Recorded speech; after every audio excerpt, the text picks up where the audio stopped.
அப்போஸ்தலர் நடபடிகள் 16ஆம் அதிகாரம் 31வது வசனத்தை வாசிங்கள். அப்போஸ்தலர் 16:31. அதற்கு அவர்கள், கர்த்தராகிய இயேசு கிறிஸ்துவை விசுவாசி, அப்பொழுது நீயும் உன் வீட்டாரும் ரட்சிக்கப்படுவீர்கள் என்று சொல்லி அவனுக்கும் அவன் வீட்டில் இருந்த யாவருக்கும் கர்த்தருடைய வசனத்தை போதித்தார்கள். கண்களை மூடுவோம். நல்ல தகப்பனே, சர்வ வல்லமையுள்ள எங்கள் ஆண்டவரே, அருமையான நேரத்திற்காக உமக்கு ஸ்தோத்திரம். கிருபையுள்ள கரத்தில் எங்களை தாழ்த்துகிறோம். தேவ ஆவியானவர் நடத்துகிறவராய் இருக்கிறீர். அப்பா, இம்மட்டுமாக துதிகளை, ஸ்தோத்திரங்கள் எல்லாவற்றையும் அங்கீகரித்தீர். இப்பொழுது நீர் எங்களோடு கூட இடைபடுகிறதான ஒரு நேரம், உங்களுடைய வார்த்தையை அனுப்பி எங்களை முடிசூட்ட போகிறதான ஒரு நேரம், உங்களுடைய வார்த்தையினால் இடைகட்ட போகிறதான ஒரு நேரம். ஆவியானவரே, இந்த கூட்டங்கள் முடிகிற வரைக்கும் உங்களுடைய ஆளுகை எங்கள் மேல் இருப்பதாக, முழுவதுமாய் எங்களோடு கூட பேசுவீராக. பேசுகிறவர்கள், கேட்கிறவர்கள் அத்தனை பேரையும் நீர் ஆளுகை செய்வீராக. தேவ ஆவியானவருக்குள்ளே எங்கள் கரத்தை ஒப்புக் கொடுக்கிறோம். நீர் மாத்திரம் மகிமைப்படுங்கப்பா. எங்கள் ஆண்டவர் இயேசு கிறிஸ்துவின் நாமத்தில் ஒப்பு கொடுத்து ஜெபிக்கிறோம் எங்கள் ஜீவனுள்ள நல்ல பிதாவே. அல்லேலூயா. அல்லேலூயா. அப்போஸ்தலர் நடபடிகள் 16ஆம் அதிகாரம் 31வது வசனம் சொல்லுகிறது, கர்த்தராகிய இயேசு கிறிஸ்துவை விசுவாசி, அப்போது நீயும் உன் வீட்டாரும் ரட்சிக்கப்படுவீர்கள். சில வசனங்கள் ரொம்ப டெப்தா இருக்கும். ஆனா நம்ம அடிக்கடி சொல்லி அந்த வசனம் நமக்கு ரொம்ப பழக்கப்பட்டு போயிடும். அப்புறமா அந்த வசனத்துடைய ஆழம் நமக்கு தெரியாமலே போயிடும். நம்ம பல நேரத்தில் சொல்றோம் இல்லையா, கர்த்தருடைய ராஜ்யம் சமீபமாக இருக்கிறது, நம்ம பரலோக ராஜ்யம் அப்படின்னு. பரலோக ராஜ்யங்கிறது ஒரு பெரிய விஷயம். பெரிய விஷயம்னா இருக்கிறதுலே டாப் மோஸ்ட் அதான். அதே மாதிரி இயேசு கிறிஸ்துங்கிற நாமம் கிட்டத்தட்ட ஒரு 4000 வருஷமா பழைய ஏற்பாட்டு பரிசுத்தவர்கள் கேட்டு கேட்டு கேட்டு சொல்ல முடியாதுன்னு சொன்ன நாமம். யாரோ கேட்குறாங்க, அப்படி நாமம் என்ன, அது ஏன் கேட்குறேன் பாரு. அந்த நாமத்தை நமக்கு ஆண்டவர் வெளிப்படுத்தி கொடுத்தாரு புதிய ஏற்பாட்டுக்கு. அப்படிதான் பவுல் சொல்றாரு, மறைக்கப்பட்டதை கர்த்தர் நமக்கு கொடுத்தாரு.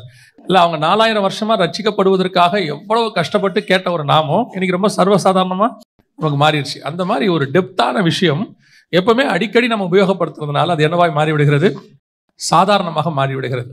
எனக்கு தெரிஞ்சு இந்த வசனமும் அப்படி ஒரு வசனம் தான். 16:31. கர்த்தராகிய இயேசு கிறிஸ்துவை விசுவாசி, அப்போ நீயும் உன் வீட்டாரும் என்ன ரட்சிக்கப்படுவீர்கள். நமக்கு முதல்ல ரட்சிப்புன்றதால இப்போ ரொம்ப சாதாரணமாகி போச்சு. நமக்கு கேஷுவலாக சொல்லிடுறோம், அவங்க ரட்சிக்கப்பட்டிருக்கிறாங்க, அவ்வளோதான். ரட்சிக்கப்பட்டிருக்கிறாங்க என்றால் வசனம் ஒன்று சொல்றது, ரட்சிப்பு பூரணப்பட காத்திருங்கள்னு இருக்குது இல்லையா.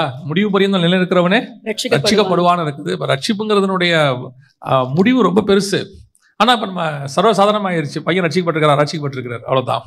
பொண்ணு பார்க்கறதுக்கு ஒரே டேர்ம் என்னன்னு கேட்டால் பையன் ரட்சிக்கப்பட்டிருக்கிறாரு. எப்படி ரட்சிக்கப்பட்டிருக்காரு, ரட்சிப்பினுடைய அனுபவம் என்ன, எவ்வளோ தூரத்தில் இருக்கிறாருலாம் நமக்கு முக்கியமே இல்லைல்ல. அந்த மாதிரி தான் இந்த வசனமும், கர்த்தராகிய இயேசு கிறிஸ்துவை விசுவாசி, அப்போது நீயும் உன் வீட்டாரும் ரட்சிக்கப்படுவீர்கள். அந்த ரட்சிப்பு என்றால் என்ன, ரட்சிக்கப்படுவதல் என்றால் என்ன, வசனம் தெளிவாக சொல்லுது. முதல்ல ரட்சிப்பினுடைய அனுபவமே என்னன்னா, கொடுக்கும் போதே கர்த்தர் கொடுக்குற வாக்கு தத்தம். இந்த வசனம் ஒரு வாக்கு தத்தம். ஏன்னா நம்ம பழைய ஏற்பாட்டில் நிறைய வாக்கு தத்தம் இருக்குல்ல, நம்ம அந்த வாக்கு தத்தம் சொல்றோம். புதிய ஏற்பாட்டில் கர்த்தர் கொடுக்குற பிரதானமான வாக்கு தத்தத்துல ஒண்ணு இது, கர்த்தராகிய இயேசு கிறிஸ்துவை விசுவாசி, அப்போது நீயும் உன் வீட்டாரும் ரட்சிக்கப்படுவீர்கள். அப்ப ரட்சிக்கப்படுதல் என்றால் என்ன, நீங்க ரட்சிக்கப்பட்டா உங்க வீட்டாரும் ரட்சிக்கப்படுவீர்கள் வசனம் சொல்லுது. அப்ப நான் ரட்சிக்கப்படுதல் என்றால் என்ன, என் வீட்டாரும் சேர்த்து ரட்சிக்கப்படுவதல் என்றால் என்ன அர்த்தம், அதனுடைய ஒரு மீனிங், அதோட மொத்த அர்த்தம் என்ன அப்படின்னு கேட்டீங்கன்னா, இதுக்கு ஒத்த ஒரு சம்பவம், ஒரு வசனம் வேதத்துல இருக்குது. இதை வச்சு நீங்க அதை கம்பேர் பண்ணி பார்த்தீங்கன்னா அதோட டெப்த் உங்களுக்கு புரியும். வாசிங்க, எபிரேயர்கள் நிருபம் 11ஆம் அதிகாரம் 7வது வசனத்தை வாசி. விசுவாசத்தினாலே நோவா தற்காலத்திலே காணாதவைகளை குறித்து தேவ எச்சரிப்பு பெற்று பயபக்தி உள்ளவனாகி தன் குடும்பத்தை ரட்சிப்பதற்கு பேழையை உண்டு பண்ணினான். அப்ப நோவாவை குறித்து வேதம் தெளிவாய் சொல்கிறது, தன் குடும்பத்தை ரட்சிப்பதற்கு பேழையை உண்டு பண்ணினான். நோவா குடும்பத்தை ரட்சித்தல் என்றால் என்ன அப்படின்னு கேட்டா அவங்க எல்லாருக்கும் தெரியும். உலகமே ஜலப்பிரளயத்தில் அழிய போகுது, டோட்டலாவே கொலாப்ஸ் ஆக போகுது. கிட்டத்தட்ட ஒரு 2000 வருஷம் உலகத்தினுடையதான பிளானை ஆண்டவர் க்ளோஸ் பண்றாரு, அதோட முடிக்கிறார். திருப்பி ஆதியாகமம் 1:1 மாத்துறாரு உலகத்தை. ஆதியாகமம் 1:1-2 நீங்க வாசிச்சு பாருங்க. அந்த 1, 2, 3 வசனங்களை வாசிக்கும் போது பூமி தண்ணிக்குள்ள இருக்குது, தேவ ஆவியானவர் அசைவாடிக்கிட்டு இருக்கிறார். திருப்பி அந்த 1ஆம் அதிகாரம் 3ஆம் வசனத்துல இருந்து 10வது வசனத்துக்குள்ள எல்லாத்தையும் பிரிக்கிறார். இருளையும் வெளிச்சத்தையும் பிரித்தார். அப்புறம் பூமிக்கு மேல் உள்ள தண்ணீரையும் கீழ் உள்ள தண்ணீரையும் பிரிக்கிறார். அப்புறம் பூமியில் உள்ள தண்ணீரை பிரிக்கிறார். அப்புறமா அதுல மரம் செடி கொடியை உண்டாக்குறார். இப்ப திருப்பி பாருங்க, கொலாப்ஸ் பண்றாரு. 7ஆம் அதிகாரத்துல பார்க்கும் பொழுது வசனம் சொல்லுது, 10வது 11வது வசனம் 7, 11 வாசிக்கும் பொழுது வசனம் சொல்லுது, நோவாவுக்கு 600ஆம் வயதாகும் வருஷம் 2ஆம் மாதம் 17ஆம் தேதியாகிய அந்நாளிலே மகா ஆழத்தின் ஊற்றுக்கண்கள் எல்லாம் பிளந்தன. அப்படின்னா என்ன அர்த்தம், பூமியில இருக்க தண்ணியும் லேண்டும் ஒன்னா சேர்ந்துருச்சு. தண்ணியும் பூமியும் ஒன்னா சேர்ந்துருச்சு. வானத்தின் மதகுகள் திறவுண்டன. மேல இருக்க தண்ணியும் கீழே இருக்க தண்ணியும் ஒன்னாயிருச்சு. இதே காரியத்தை தான் ஆதியாகமத்துல செய்வாரு. மேல இருக்க தண்ணியும் கீழே இருக்க தண்ணியும் பிரிப்பாரு, பூமியில இருக்க தண்ணியும் லேண்டையும் பிரிப்பாரு. இதை திருப்பி கொலாப்ஸ் பண்றாரு ஆண்டவர். கொலாப்ஸ் பண்ணி ஒன்னா ஆக்கிட்டார். திருப்பி ஆதியாகமம் 1, 2, 3 வந்துருச்சு. சோ இவ்வளவு பெரியதான ஒரு பிளான் அது மேல இருக்கு. திருப்பி பாத்தீங்கன்னா ஆவியானவர் ஜலத்தின் மேல அசைவாடி கொண்டு வர அங்க இருக்கும். இங்க பாத்தீங்கன்னா தண்ணிக்கு மேல பேழை இருக்கும், பேழைக்குள்ள புறா இருக்கும். ஆவியானவர் அசைவாடிக்கிட்டு இருப்பார், பேழை ஆடிக்கிட்டு இருக்கும். சேம் அப்படியே அதே கான்செப்டை திருப்பி கொண்டாந்துருவார் 2000 வருஷம் கழிச்சு. அப்போ ஆதியாகமத்தில் 1ஆம் அதிகாரத்தில் சொல்லப்பட்டதான அந்த பழைய நிலைக்கு பூமியை திருப்புறாரு, டோட்டல் கொலாப்ஸ் பண்றாரு, திருப்பி ரீகிரியேட் பண்ண போறாரு. அந்த ஒரு சூழ்நிலைக்கு பூமி வரப்போது. அந்த அழிவிலிருந்து வசனம் சொல்லுது, தன் குடும்பத்தை ரட்சிக்கும்படி பேழையை உண்டு பண்ணினான்.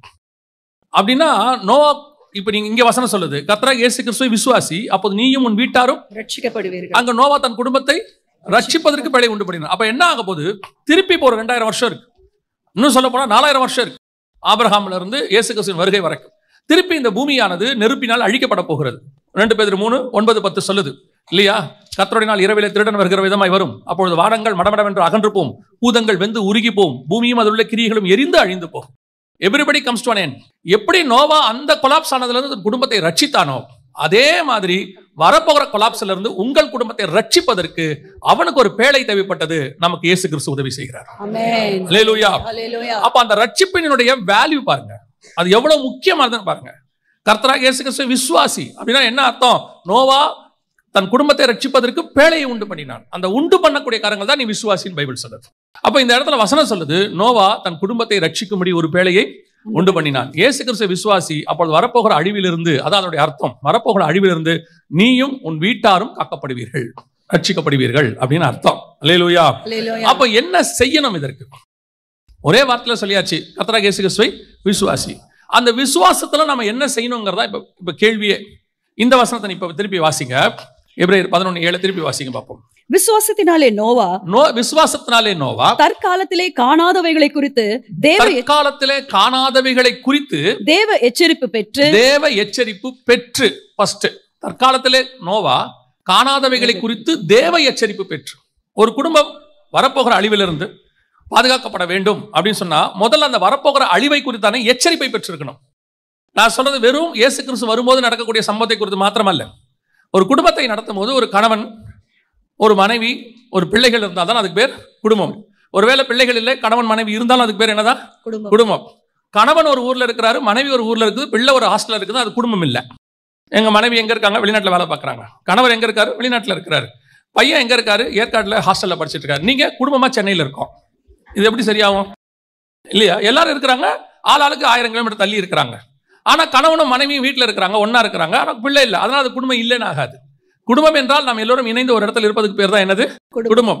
அப்போ ஒரு குடும்பத்தை ரட்சித்தல் என்பதற்கு முதலாவது நமக்கு இருக்க வேண்டிய குவாலிட்டி, வரப்போகிற காரியங்களை குறித்து தற்காலத்திலே எச்சரிப்பு பெறணும். ஃபியூச்சரை குறித்த எச்சரிப்பு இப்ப இருக்கணும் ஃபேமிலிக்கு. அல்லேலூயா. அந்த எச்சரிப்பை நாம் பெற்றுக்கொள்கிறோமா என்பதுதான் கேள்வி. இன்னைக்கு குடும்பத்தில் நடக்கிற ஒவ்வொரு சம்பவத்துக்கு பின்னாடியும் ஃபேமிலி சொல்றது, எங்களுக்கு தெரியாது, இப்படி நடந்துருச்சு, நாங்க எதிர்பார்க்கல. அத உலகத்தின் குடும்பம் சொல்லலாம், நியாயம். ஆவிக்குரிய குடும்பம் ஒரு நாளும் சொல்லக்கூடாது. ஆவிக்குரிய குடும்பத்துல ஒரு சம்பவம் நடக்க போகுது அப்படின்னு சொன்னா, நான் வெறும் நியாய தீர்ப்பை குறித்து மட்டும் சொல்லவில்லை. உங்க ஃபேமிலியில் நடக்கிற சம்பவம் ஒன்று நடக்க போகுது என்றால் யூ மஸ்ட் ஸ்மெல், உங்களுக்கு அந்த வாசனை தெரிஞ்சிருக்க வேண்டும். உங்க குடும்பத்தில் நடக்கிற சம்பவத்தை குறித்து இயேசுநாதருக்கு தெரியாம அந்த 12 பேருக்குள்ள ஏதாவது நடக்குமா?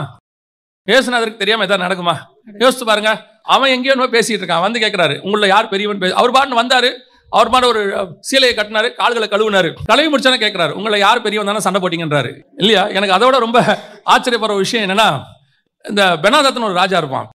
இந்த பெனாதாத்து எதை பிளான் பண்ணாலும் எலிசா போய் இஸ்ரவேல் ராஜா கிட்ட சொல்லிடுவான், அவன் இப்படி பிடிக்க போறான், நீ வந்து என்ன செய்ய, இப்படி போய் காப்பாத்திக்க உன்ன அப்படின்றவான். இஸ்ரவேல் ராஜாவும் அவனுக்கு கீழ்படிஞ்சு கரெக்டா காப்பாத்திடுவான். ஒரு நாள் பெனாதாத்துக்கு பயங்கர டென்ஷன் ஆகி போச்சு. அப்போ அந்த ராஜா கூப்பிட்டு தளபதிகளை சொல்றாரு, நான் போடுற மொத்த திட்டத்தையும் யாரோ ஒருத்தர் இஸ்ரவேல் ராஜாவுக்கு சொல்றீங்க, யாருன்னு எனக்கு சொல்ல மாட்டீங்களா? ஏன் இப்படி என்னை பத்தி சொல்றீங்க அங்கன்னு கேட்பாரு. ஃபெடப் ஆயிட்டான் அவன். எவ்வளவு போட்டாலும் அங்க போயிடுது சீக்கிரட். ஃபெடப் ஆயிட்டான். ஃபெடப் ஆன உடனே அந்த தளபதி கூட இருக்கவன் சொல்லுவான், ராஜா நீ எங்க யாரையும் சந்தேகப்படாத, அங்க எலிசான்னு ஒருத்தர் இருக்கான், உன் வீட்டின் பள்ளி அறையிலே பேசுறத கூட அவன் கண்டுபிடிச்சிருவான்றான். யோசித்து பாருங்க, தன்னுடைய நாட்டுக்கு ஒரு பிரச்சனை வருது என்பது தேவன் அவனுக்கு தெரியப்படுத்துகிறார். அது தெரியணும் இல்ல? அது எலிசாவுக்கும் தெரியும், எலியாவுக்கு தெரியும். எலிசாவை பிடிக்க ராஜா ஆள் அனுப்புறான். வரும்போதே சொல்றான், அந்த பேலியாளின் மகன் என்னை பிடிக்க ஆள் அனுப்புறான் பத்தியாங்கிறான். இல்லையா? ஒருத்தனை பிடிக்க கூட முடியாது இவங்களால. எது பண்ணாலும் தெரிஞ்சு போயிடுது. இதுதான் உங்களுக்குள் இருக்க வேண்டிய முதலாவது குவாலிட்டி. இது ஃபர்ஸ்ட் ஒரு வீட்டுக்குள்ள இருக்கணும். வீட்டுக்குள்ள நடக்கிற விஷயம் ஒண்ணுமே தெரிய மாட்டேங்குது இல்லையா? என்ன காரணமாக இருக்கும்? இன்னைக்கு நிறைய பேர் வீட்டுல இதான் பிரச்சனை. திடீர்னு முந்தியெல்லாம் சொல்லுவாங்க, ஒரு உதாரணத்துக்கு சொல்றேன், முந்தியெல்லாம் சொல்லுவாங்க, பிள்ளைகள் நடக்கிற நடைய வச்சே பெற்றோர் கண்டுபிடிச்சிருவாங்க என்ன பிரச்சனை வீட்டுலன்ட்டு. எங்க அம்மா கிட்ட ஒரு பழக்கம் உண்டு. நான் காலேஜ் முடிச்சுட்டு வரும்போது அப்படி முகத்தை பார்க்கும்போது கேட்பாங்க, என்னடா மதியம் சாப்பிடலையா, பசிக்குதாம்பாங்க. நம்ம முகத்தை வச்சு அவங்களால என்ன செய்ய முடியும், ஒரு ஐடென்டிஃபை பண்ண முடியும்.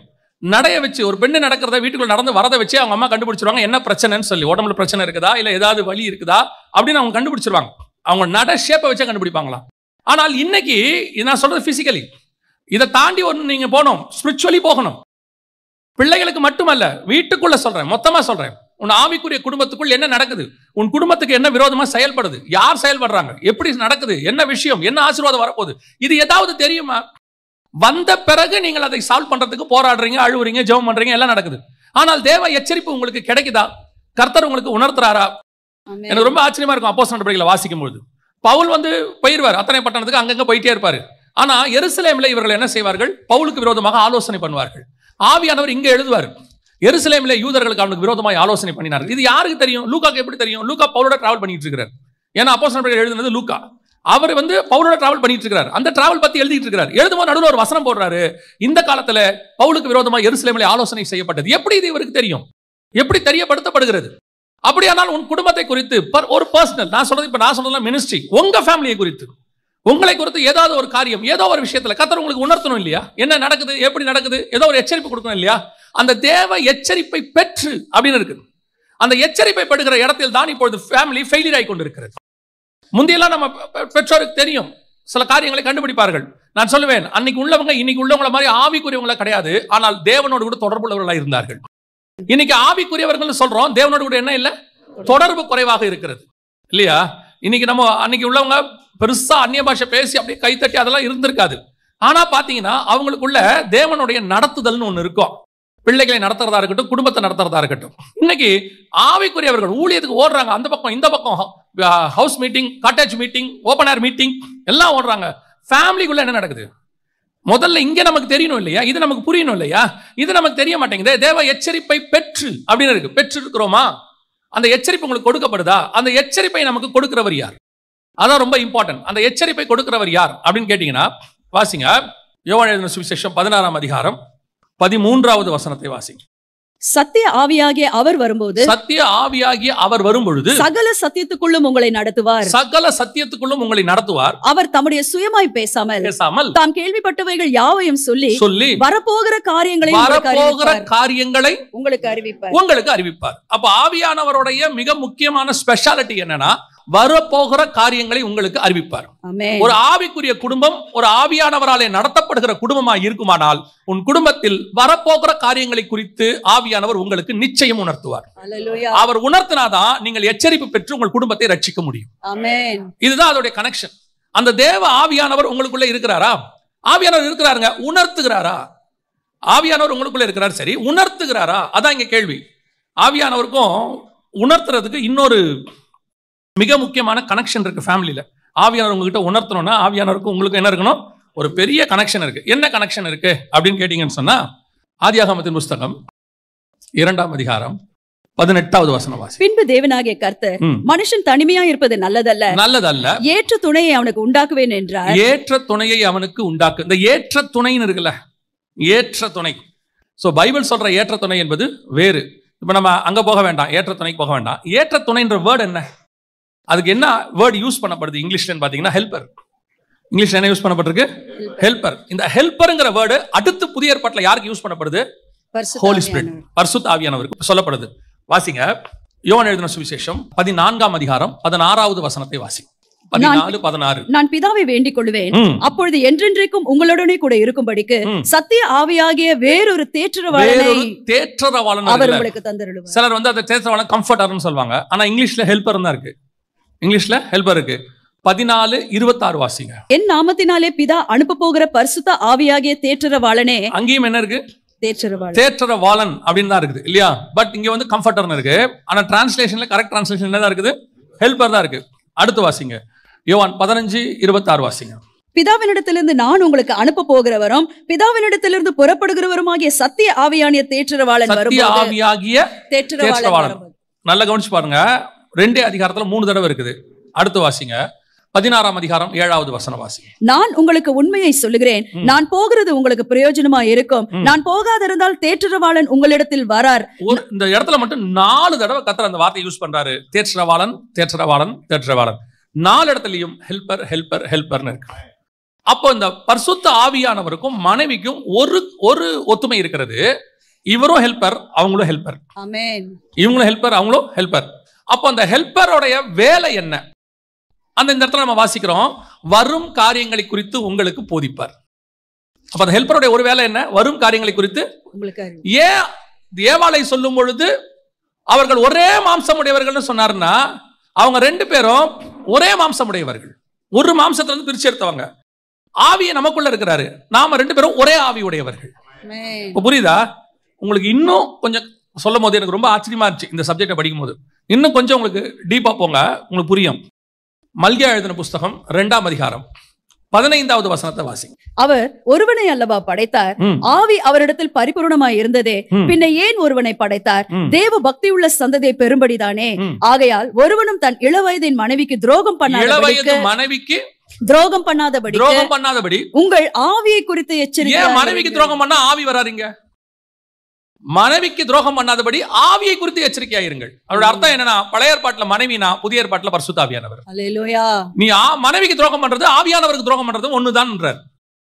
என்ன ஒரு எந்த கனெக்ஷன் இங்க இருக்கு பாருங்க. இது நம்ம படிக்கும் போது, மல்கியா படிக்கும் போது சாதாரணமா இருக்கும். நீங்க இந்த கனெக்ஷனை எடுத்து பாருங்க. அப்போ ஒரு வீட்டுக்குள் தேவ எச்சரிப்பு நீங்கள் பெற வேண்டுமானால், வரும் காரியங்களை குறித்து பெற்றுக்கொள்ள வேண்டுமானால், மனைவியும் கணவனும் ஒரே ஆவி உடையவர்களா இருக்க வேண்டும். இந்த ஒரே ஆவி உடைய மனைவியும் கணவனும், குறிப்பாக பல இடங்களிலே கர்த்தர் மனைவியை கொடுப்பதற்கு ஒரு நோக்கம் இருக்கிறது. என்னன்னு கேட்டீங்கன்னா, நான் சொல்றதை எத்தனை பேர் அக்செப்ட் பண்ணிப்பீங்க தெரியாது. கணவர்களை பொறுத்த வரைக்கும் ஆளுமை இருக்கிறது, அது கர்த்தர் கொடுத்திருக்காரு. ஆண்டு கொள்ளுங்கள் இருக்காரு, சரீரமே நமக்கு அமைப்பு அப்படிதான் இருக்கு. ஆனால் மனைவியை பொறுத்த வரைக்கும் தான் காஷன் இருக்கிறது. அந்த எச்சரிப்பு கொடுக்கக்கூடியதான மிக முக்கியமான குடும்பத்தில் நடக்கக்கூடியது. கணவன் வசனம் சொல்லுது 104 சங்கீதம், காலையில் தன் பண்ணை வீட்டுக்கு வேலைக்கு புறப்படுகிறான், சாயங்காலத்தில் திரும்புகிறான். எவ்வளவுதான் கணவன் வேலைக்கு போனாலும் என்ன பண்ணாலும் எண்ட் ஆஃப் த டே அவன் ஃபேமிலிக்குள்ள திரும்பணும். ஆனா கணவன் வெளியே சம்பாதிக்கிறது, வெளியே போராடுறது, பைபிள்ல உங்களுக்கு தெரியும். நான் சொல்றது கொஞ்சம் டீப்பா இருக்கும், புரிஞ்சுக்கிட்டா சரி.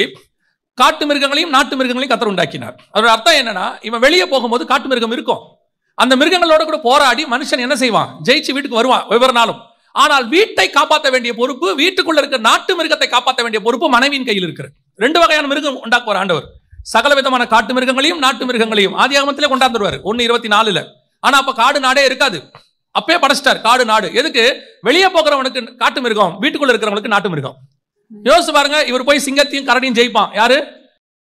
கணவன், அதாவது தாவீது போய் ஜெயிப்பான், சிம்சன் போய் ஜெயிப்பான். ஆனா வீட்டுக்குள்ள இருக்கிற பூனையும் நாயையும் நீங்க தான் பாத்துக்கணும், அது உங்ககிட்ட இருக்க பொறுப்பு. அப்போ நான் சொல்றது ஒரு எக்ஸாம்பிளுக்காக, ஸ்பிரிச்சுவலி எடுத்துக்காதீங்க, எக்ஸாம்பிளுக்காக. அதே மாதிரி தான் இந்த தேற்றரவாளன் பரிசுத்த ஆவியானவர் செய்ய வேண்டிய ஒரு மிக முக்கியமான வேலையை வீட்டில் இருக்கிற மனைவி செய்ய வேண்டியது அவசியமா இருக்கிறது. இந்த தேவ எச்சரிப்பு, இவங்க 2 பேரும் ஒன்றாக இருக்கும் போதுதான் விசுவாசத்திலே தேவ எச்சரிப்பை நீங்கள் பெற்றுக்கொள்ள முடியும். இன்னைக்கு இந்த 2மே ஒன்னா இல்ல, இந்த 2க்குள்ளயுமே ஒன்னஸ் இல்ல. அதனாலதான் நம்ம பைபிள் தெளிவா சொல்லுது, விசுவாசி அவிசுவாசியோடு கூட பிணைக்கப்படாது இருப்பானாக. விசுவாசியும் பிணைக்கப்படும் போது விசுவாசத்தினால் வரக்கூடியதான எச்சரிப்பை நீங்கள் பெற்றுக்கொள்ள முடியும். இங்க ஆரம்பிக்கும் போதே முற்றும் கோணல் முதலும் கோணல். இதுல என்ன சொல்லி நம்ம கிட்ட இவங்க சொல்றாங்க, இப்ப இருக்க யங்ஸ்டர்ஸ் சொல்றாங்க, நான் அவங்கள விசுவாசத்துக்குள்ள நடத்திடுவேன், நான் போய் அவங்கள ஆண்டவருக்குள்ள கொண்டாந்துடுவேன், ஒரு ஆத்மாவை ரட்சிக்க முடியாதா? இவங்களை பொறுத்த வரைக்கும் என்னன்னா, அவங்க கிறிஸ்தவங்களா மாறிடுவாங்க, சர்ச்சுக்கு வந்துருவாங்க. இது இல்லைங்க லைஃப். கிறிஸ்தவனா மாறது ஒரு பெரிய விஷயமே இல்லைங்க. கிறிஸ்தவனா மாத்தணும்னு கர்த்தர் நினைச்சிருந்தாருன்னா இந்த உலகத்தை ஒரு செகண்ட்ல மாத்திருப்பாரு. இந்த உலகத்தை கிறிஸ்தவ உலகமா மாத்தணும்னு மட்டும் கர்த்தர் நினைச்சிருந்தாருன்னா, தன்னுடைய ஜைஜாண்டிக்கான ஒரு காரியத்தை கர்த்தர் காட்டி இருந்தானா உலகம் கிறிஸ்தவம் மாறிடும். மலைக்கு மேல அவர் என்ன பண்றாரு? தன்னுடைய மகிமையை காட்டுறாரு மோசே கிட்ட. கீழே இருக்கிறவன் பயப்படுறான், கீழே இருக்க அத்தனை பேரும் பயப்படுறான், எங்கிட்ட ஆண்டவர் பேச வேணாங்கிறான், அவ்வளவு ஜைஜாண்டிக் காட். ஆனா அவர் அப்படி நம்மளை மாத்த விரும்பவில்லை. எதுக்கு? ரட்சிப்புனாவே என்ன? இருதயத்தில் விசுவாசித்து வாயில அறிக்கை பண்ணி கான்சியஸ்ல வரணுங்கிறார் அவரு. அப்படி இருக்கும் பொழுது இன்னைக்கு இருக்கிற யங்ஸ்டர்ஸ் உடனே கல்யாணம் பண்ணி எப்படி கூட்ட வர்றது? அவர் ஆண்டவரை ஏத்துக்கிறேன்னு சொல்லிட்டாரு, ஆண்டவருக்காக உன்னை ஏத்துக்கல, உனக்காக ஆண்டவர் ஏத்துக்கிறான். இன்னைக்கு என்ன நடக்குதுங்க? இவங்களுக்கு இந்த விசுவாசம், அந்த விசுவாசத்துக்கு பின்னாடி இருக்கக்கூடியதான ஆவிக்குரிய வாழ்க்கை, தேவனோட இருக்கிற திட்டம், பரிசுத்த ஆவியினுடைய கனெக்ஷன் இவர்களுக்கு தெரிய மாட்டேங்குது. அதனோட விளைவுதான் அதுக்கப்புறம் இவங்களுக்கு எதுவுமே ஆவிக்குரிய வாழ்க்கையில முதல் குரல் முற்றும் குரலா மாறிடுது. நல்லா கவனிச்சுக்கொள்ளுங்க. உங்கள் குடும்பத்தை பத்தின எச்சரிப்பு உங்களுக்கு இருக்க வேண்டுமானால் கணவனும் மனைவியும் ஒரே ஆவி உடையவர்களா இருக்கணும். நான் எப்பவும் ஒரு விஷயத்தை ரொம்ப எனக்கு ஆண்டவர் சொல்லி கொடுத்த சொல்வேன். ஆதாமுடைய விலாவிலிருந்து ஏவாளை எடுத்தாருன்னு பைபிள் சொல்லல, ஆதாமின் விலா எலும்புகளில் ஒன்றிலிருந்து. இந்த பர்டிகுலர் வேர்ட் இஸ் இம்பார்ட்டன்ட். அப்ப என்ன அர்த்தம்? ஆதாமுக்கு நிறைய விழா இருந்துச்சு, ஆனா கர்த்தர் ஒன்னதான் எடுத்தாரு. அப்படின்னா என்ன அர்த்தம்? சபைக்குள்ள நிறைய பசங்க இருப்பாங்க, பொண்ணு இருக்கும். எல்லா ஆவிக்குரிய பொண்ணும் எல்லா ஆவிக்குரிய பையனுக்கும் ஏற்றதல்ல. நம்ம என்ன நினைக்கிறோம்? ரட்சிக்கப்பட்டிருக்கு, ஞானஸ்நானம் எடுத்திருக்கு, அபிஷேகம் பெற்றிருக்கு, அப்ப எல்லாமே ஓகே தான். இல்ல இல்ல இல்ல. நீங்க ஒரே வீட்டுல பிறந்திருந்தாலும், ராகேலும் லேயாலும் இருந்தாலும், யாக்கோபுக்கு யார் மனைவி என்பது கர்த்தர் திட்டம் பண்ணி வச்சிருப்பாரு. இவர் ராகேலை விரும்பலாம், ஆனா கர்த்தர் லேயாலை தான் பிக்ஸ் பண்ணி வச்சிருக்கிறார். பக்கத்து கூடாரத்துல ஆகாரம் இருக்கலாம், சாராளும் இருக்கலாம், ஆனா தேவ திட்டம் சாராள் மேல் இருக்கிறது. இல்ல அந்த அம்மா பிரமாணத்தின்படி எங்களுக்குள்ள வந்துடுச்சு, எங்க பாளையத்துக்குள்ள தான் இருக்குது அப்படின்னா இல்ல இல்ல கிடையாது. இன்னைக்கு நிறைய பேர் என்ன நினைக்கிறாங்க? ஆவிக்குரிய சபையா இருந்துச்சு, எல்லா பொண்ணும் எல்லா பையனுக்கும். இல்லவே இல்லை. பர்டிகுலரா ஈசாக்குக்கு ரெபேக்காலை கர்த்தர் டிசைட் பண்ணி வச்சிருப்பார். அவர்கள் வரும்போதுதான் இந்த கான்டாக்ட் வரும். தேவ எச்சரிப்பை பெறக்கூடிய கான்டாக்ட். அவர்கள் ஒரே ஆவி உடையவர்களா இருப்பார்கள். நிறைய குடும்பத்துல போய் பாருங்க, மனைவி ஸ்பிரிச்சுவலா ஊழியக்கார. நான் இன்னும் சொல்றேன், நீங்க ஊழியமா இருந்தால் உன் மனைவியினுடைய பார்ட் ரொம்ப இம்பார்ட்டன்ட். அதுல மஸ்ட். ஒரு ஊழியத்துல இவர் ஃப்ரண்ட் லைன்ல சண்டை போட்டுக்கிட்டு இருப்பாரு, ஆனா பின்னாடி வர பிரச்சனைய நிறைய பாஸ்டமா கண்டுபிடிச்சு சொல்லிடுவாங்க. இது என்ன ப்ராப்ளம்ங்கிறத சொல்லுவாங்க. அப்ப நோவாவுக்கு இந்த தேவ எச்சரிப்பு கிடைக்கிற மாதிரி குடும்பத்துல உங்களுக்கும் அந்த தேவ எச்சரிப்பு கிடைக்கணும். இதை நீங்க மனைவிமார்களும் உணரணும். உங்களை எதுக்கு கர்த்தர் அந்த குடும்பத்துக்கு கொடுத்திருக்கிறார்?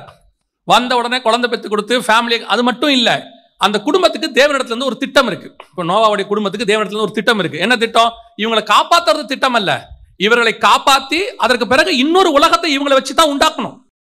2 பார்ட் இருக்கு மோசேக்கு. 2 பார்ட். என்ன 2 பார்ட்?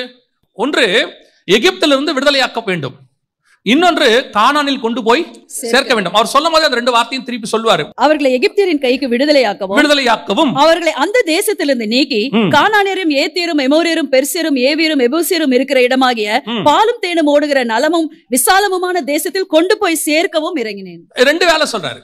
நான் 2 வேலைக்காக இறங்கி இருக்கிறேன். ஒன்று விடுதலையாக்கவும், இன்னொன்று கொண்டு போய் சேர்க்கவும். 10வது வசனம், நீ இஸ்ரவேல் புத்திரராகிய என் ஜனத்தை எகிப்திலிருந்து அழைத்து வரும்படி உன்னை பார்வோன் இடத்திற்கு அனுப்புவேன் வா என்றார். கொண்டு போய் சேர்ப்பேன் இல்ல பாருங்க. அந்த வசனத்துல நீ விடுதலையாக்குவாங்கிறதோடு மட்டும் நின்னு போயிடுச்சு பாருங்க. கொண்டு போய் சேர்ப்பேன்னு சொல்லல. அவங்ககிட்ட 2 வேலைக்காக தான் அவர் இறங்கினாரு. ஒன்னு நீ செய்வேன்ட்டாரு, இன்னொன்னு நீ செய்வேன்னு சொல்லல அவர். புரியுதா? கடைசியில மோசே கொண்டு போய் சேர்க்கவே இல்லை. அந்த வேலை யோசுவா கிட்ட போயிருச்சு. அவருடைய அர்த்தம் என்னன்னா, கர்த்தருக்கு தெரியும் அவன் அந்த 2வது வேலையை செய்ய மாட்டான். பல நேரத்தில் கர்த்தர் 2 வேலைக்கு தான் உங்களை அனுப்பியிருக்கிறார். எல்லாருக்குமே 2 வேலை உண்டு. நோவாவுக்கும் 2 வேலை உண்டு. ஒன்று அழிவிலிருந்து இந்த குடும்பத்தை காப்பாற்றுவது, 2 அடுத்த உலகத்தில் குடும்பத்தை பலிக்கு பெருக பண்ணுவது. 2 வேலையை கர்த்தர் உங்களுக்கு கொடுத்திருக்கிறார். இன்னைக்கு நீங்க 2 வேலையை செய்கிறது இல்லை. ஒரு வேலை என்ன? எது உங்களுக்கு கொடுக்கப்பட்டது? வந்து குடும்பத்தை கட்டுவது. குணசாலியான ஸ்ரீ குடும்பத்தை கட்டுகிறாள், கட்டுவது. அடுத்து உங்களோட வேலை என்ன? ஹெல்பர். ஆண்டவர் சொல்றாரு, பண்படுத்தவும் காக்கவும் வைத்தேன். அதற்கு நான் என்ன பண்றேன்? அவனுக்கு ஒரு ஹெல்ப்பரை உண்டாக்குவேன். இப்ப 2 வேலை இருக்கு, பண்படுத்தணும், காக்கணும். நீங்க என்ன செய்றீங்க? பண்படுத்துறதோட சரி. எது பண்படுத்துறீங்க? வீட்டை பெருக்கி கூட்டி அல்லது சமைச்சு வச்சு பாத்திர வேலைக்கு தேவைப்பட்டா கணவனுக்காக கூட போய் வேலைக்கு போய் எல்லாம் பண்றீங்க. இது பண்படுத்துதல். காக்குதல் எங்க? அவங்ககிட்ட சொல்லுமா? அதான் நிறைய. இது நான் ஆணுக்கும் பெண்ணுக்கும் சேர்த்து தான் சொல்றேன். நிறைய குடும்பத்தினுடைய பிரச்சனை இதுதான். பண்படுத்துதல் இருக்கு, காக்குதல் எங்க? ஒன்னு நீ ஒருத்தர் பண்படுத்தணும், இன்னொருத்தர் காக்கணும். கணவன் வேலைக்கு போனா மனைவி உள்ளே பார்க்கணும். ஆவிக்குரிய குடும்பம் ஒரு ஊழியம் பண்றாங்கன்னா பேக் போன் இங்க இருக்கு, இங்க நடக்கணும், இங்க விஷயத்தை தெரியணும், இது என்ன பண்ணுதுன்னு தெரியணும். இங்க என்ன ஆகுது? One man show. நீங்கள் அந்த தேற்ற வாளன் என்று சொல்லுகிற பரிசுத்த ஆவியானவர் செய்ய வேண்டிய வேலையை நீங்கள் செய்யவில்லை. அதனுடைய விளைவாய்த்தான் இன்னைக்கு என்ன ஆகுது? தோட்டத்துக்குள்ள பாம்பு வருது. அவன் என்ன செஞ்சான்? பண்படுத்துறான், காக்கல. ஆண்டவர் தெளிவா சொல்றாரு, தோட்டத்தை காவல் செய். அவன் காக்காதனுடைய விளைவு சர்ப்பமானது காட்டு மிருகங்களிலும் சகல காட்டு மிருகங்களை பார்க்கிலும் தந்திரம் உள்ளது. ஆண்டவர், நான் ஏற்கனவே உங்களுக்கு சொன்ன ஞாபகம் இருக்கும்னு நினைக்கிறேன், 2 வகையான மிருகத்தை கர்த்தர் உண்டாக்கினார். நாட்டு மிருகம், காட்டு மிருகம். காட்டு மிருகம் தோட்டத்துக்கு வெளியே உள்ளது. வெளியே இருக்கிற மிருகம் நீங்க உள்ள வந்துருச்சுல, அந்த உள்ள வரப்போற மிருகத்தினுடைய எச்சரிப்பு உங்களுக்கு இருக்கணும்ல. பவுல் சொல்றாருல்ல, நான் போகிறேன், மந்தையை தப்ப விடாத ஓநாய்கள் வரும். உன்னத பாட்டு சொல்லுதுல்ல, நம்முடைய திராட்சை பழங்கள் பூவும் பிஞ்சுமாய் இருக்கிறது, நரிகளையும் புலி நரிகளையும் பிடியுங்கள். அந்த எச்சரிப்பு. You must know the caution. இன்னைக்கு குடும்பம் உடைவதற்கு காரணம் என்ன? குடும்பத்தை பண்படுத்துகிறவர்கள் இருக்கிறார்கள், காக்கிறவர்கள் இல்லை. அவங்களுக்கு அந்த காஷனே கிடையாது. அந்த ஒரு ஆள் உட்காரும் போதே வீட்டுல தெரியணும் இவன் யாரு. நான் இப்பவும் சொல்றேன், பிசாசு கருப்பா கொம்போட வாளோட வராது, வரவே வராது. ஒரு காலகட்டம் வரைக்கும் தான் உங்களுக்கு வெளியே பெலிஸ்தியன் கிட்ட இருந்து சண்டை வரும். ஒரு காலகட்டத்துக்கு அப்புறம் உள்ளுக்குள்ள இருக்கிற சவுல் கிட்ட இருந்து சண்டை வரும். அதுக்கப்புறம் பெலிஸ்தீன் துரத்த மாட்டான், அவங்கள சவுல் தான் துரத்துவான். நீங்க பெலிஸ்தீனையே பார்த்துன்னு இருப்பீங்க, பெலிஸ்தீன் வருவான், பின்னாடி சவுல் வந்துருவான். இயேசு கிறிஸ்து முதலாவதாக யூதாசால் காட்டி கொடுக்கப்படும். அதுக்கு முன்னாடி பரிசேயர் சதுசேயர் சொந்த ஜனங்கள், அதற்கு பிறகுதான் ரோமர் வரான், ரோமர் கையில் ஒப்படைக்கிறாங்க. ரெண்டு போராட்டம் இருக்கும். அப்ப உள்ளுக்குள்ள இருக்கிற போராட்டத்தை ஸ்மெல் பண்ண வேண்டியது உங்க வேலை. உங்களுக்கு தெரியணும், அந்த எச்சரிப்பு, தேவ எச்சரிப்பு பெற்றாதானே நீங்க பாதுகாப்பீங்க. அதை பத்தின இன்னைக்கு காஷனே குடும்பத்துல இல்லையே. எந்த ஒரு விஷயம் வரும்போது உங்களுக்கு காஷன் இருக்கணும். நான் சொல்றது வெறும் மனுஷங்கள்ல மட்டும் இல்ல. ஒரு பொருளாதார பிரச்சனை வரப்போதா, யூ மஸ்ட் நோ. இயேசுநாதர் எதுக்கு எல்லாத்தையும் சொல்றாரு? நான் இதை உங்களுக்கு முன்பதாகவே அறிவித்திருக்கிறேன். ஏன் முன்னாடியே சொல்றாரு? என் பிள்ளைகள் அதுல மாட்டிக்கொள்ள கூடாது என்பதற்காக. அதான் பைபிள் தெளிவா சொல்றது, வரும் காரியங்களை குறித்து என்னிடத்துல கேளுங்கள், நான் உங்களுக்கு மறு உத்தரவு அருளுவேன். இன்னைக்கு குடும்பத்துக்கு விரோதமாக பிசாசு ஒரு சபையை உடைக்கணும்னா நேரா வந்து சபையை உடைக்க மாட்டான், சபைக்குள்ள இருக்கிற குடும்பங்கள் வழியா தான் சபைக்குள்ள வருவான்.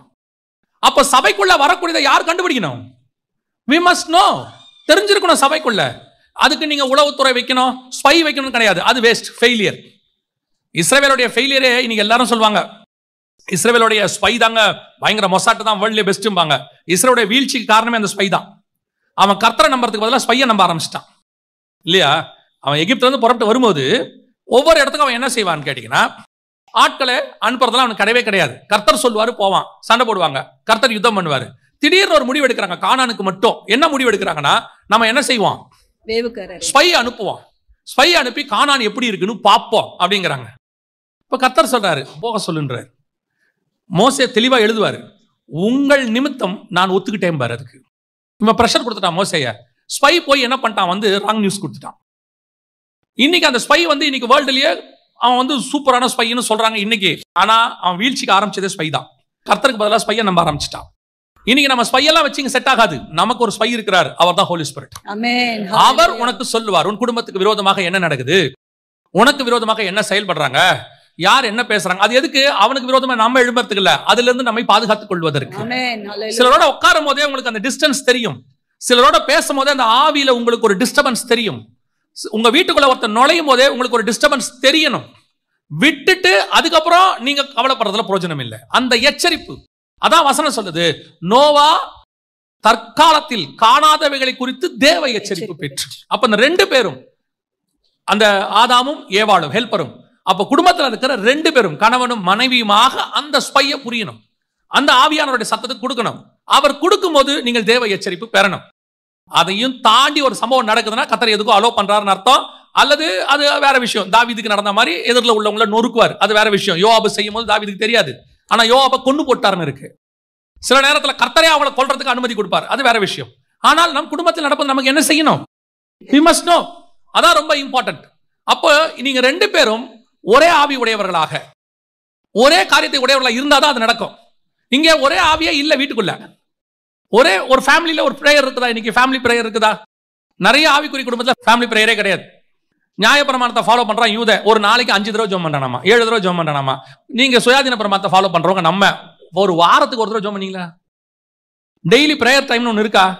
குடும்பமா உட்காந்து பேசுறீங்களா? சாப்பாடு போட்ட உடனே அதை எடுத்துட்டு ரூமுக்கு போயிடுது பொண்ணு, பையன் எடுத்துக்கிட்டு கம்ப்யூட்டருக்கு முன்னாடி போயிடுறான், பொண்ணு எடுத்துட்டு போனுக்கு முன்னாடி போயிடுது, இந்த அம்மா எடுத்து கிச்சன்லயே சாப்பிட்டுக்கிட்டு இருக்கு, அவரு டிவிக்கு முன்னாடி சாப்பிட்றாரு. ஆனா குடும்பமா சாப்பிட்றாங்க, அதான் ரொம்ப முக்கியம். அதான் ஃபேமிலி. ஒரு சாப்பிட்றதுலயே முந்தியெல்லாம் இதெல்லாம் உண்மை இருக்காது, டெக்னாலஜியே இருக்காது. ஆனா சாப்பிடும் போது ஒன்னா இருந்து சாப்பிடணுங்கிறது ஒரு ரூல் இருந்துச்சு. வீட்டுல சாப்பிடும் போது கூப்பிடுவாங்க, வாங்க வாங்க சாப்பிடலான்னு வாங்க. என்ன வேலை போட்டதுனால அதை அப்படியே போட்டு வந்து என்ன செய்வாங்க, உட்காந்து சாப்பிடுவாங்க. இன்னைக்கு இருக்கா அவங்க வீட்டுல? ஒரு குடும்பம் எங்க இருக்கு, எப்படி இருக்கும் நம்ம யோசிச்சு பாருங்க. எங்கேயாவது உட்காந்துருக்கோமா? வீட்டுல உட்காந்து எல்லாரும் சேர்ந்து ஒரு 5 நிமிஷம் பேசணுமா? நல்லா கவனிச்சு கொள்ளுங்க. குடும்பம் என்பது ஒரு ஐக்கியம், ஒரு மனம் என்பது தேவ ஆவியானவர் கொடுப்பது. அங்கே வரும்போதுதான் அந்த எச்சரிப்பு உங்களுக்கு கிடைக்கும், இல்லாவிட்டால் கிடைக்காது. ஒரு தீர்மானம் எடுங்க, வெரி சிம்பிள் தீர்மானம் தான். நான் சொல்றது ஸ்டார்ட் பண்றது ரொம்ப ஈஸி. டெய்லி ஒரு 1/2 மணி நேரம் குடும்பமாக உட்காருவோம். ஒரு 9:30 மணிக்கு நீங்க வரீங்களா, வாங்க. பசங்க டியூஷன்ல இருந்து வரட்டும், நீங்களும் உட்காருங்க. உட்காந்து ஒரு 1/2 மணி நேரம் பசங்களுக்கு, அதுக்கப்புறமா சாப்பாடு போடுங்க. ஒரு 1/2 hour டெய்லி ஒரு சங்கீதம் வாசிப்பீங்களோ, இல்ல ஒரு அதிகாரம் வாசிப்பீங்களோ, காஸ்பல் வாசிப்பீங்களோ, வாசிச்சு ஒரு பாட்டு பாடி ஒரு ஜெபம் பண்ண சொல்லுங்க. டெய்லி பசங்களை ஆளாளுக்கு ஒரு அதிகாரத்தை ஒரு நாளைக்கு ஒருத்தரை வாசிக்க சொல்லுங்க, டெய்லி ஒருத்தரை ஜெபம் பண்ண சொல்லுங்க. நான் உங்களுக்கு சொல்றேன், இதனுடைய வேல்யூ உங்களுக்கு இப்ப ஆரம்பிக்கும் போது தெரியாது. உங்களை அறியாமலேயே உங்க குடும்பத்தில் ஒரு பாண்டிங் உருவாகும், ஆமென். ஒரு பாதுகாப்பு உருவாகும். ஹல்லேலூயா. உங்களை அறியாமலேயே கீழ்ப்படிதல், நீங்க என்னென்ன எக்ஸ்பெக்ட் பண்றீங்களோ எல்லாமே உங்க குடும்பத்தில் நடக்கும். ஆமென். ஹல்லேலூயா. ஹல்லேலூயா. அதான் முதலாவது அவனுக்குள்ள இருந்தது. தேவ எச்சரிப்பு பெற்று குடும்பத்தை பேழை உண்டு பண்ணினான் இருக்கு இல்லையா? தேவ எச்சரிப்பு பெற்று, அதுல ஃபர்ஸ்ட் பாயிண்ட் தேவ எச்சரிப்பை பெற்றுக்கொண்டான். இரண்டாவது வாசிங்க.